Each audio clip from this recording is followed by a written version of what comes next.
Since the very beginnings of the automobile, we've had tires. Tires are rubber, they're round, they rotate as we go down the road. I'm here next to a 1942 Chevy, and this tire here is made out of nylon cord. As tires have progressed over the years, they've gone from nylon to polyester to belted tires, which are different compounds together, and eventually to what we have today is the modern radial tire.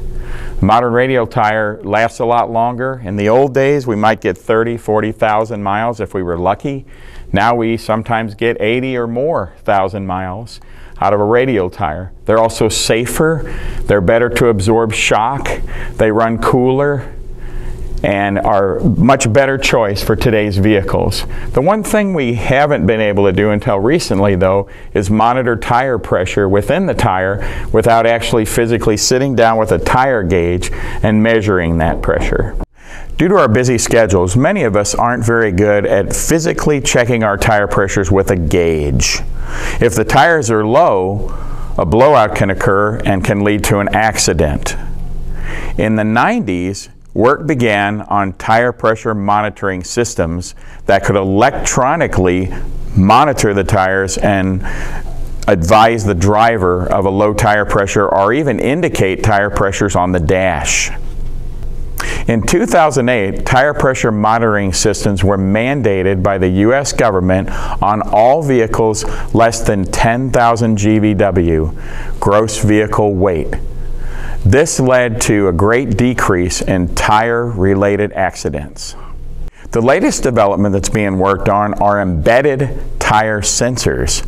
These are small chips installed in the rubber across the face of the tire in different locations. The idea is we measure temperature instead of pressure. If the outer edges of the tire are hotter, the tire's low on air. If the inner edge or the center of the tire is hotter, we have too much pressure.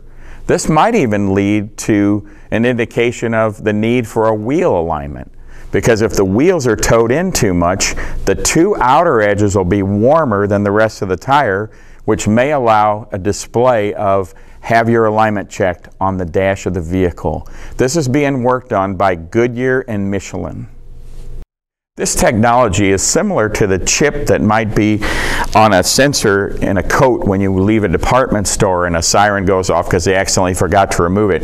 These don't have a battery. They're actually energized by a component in the fender, so those chips can be very inexpensive and the tires won't be excessively more expensive.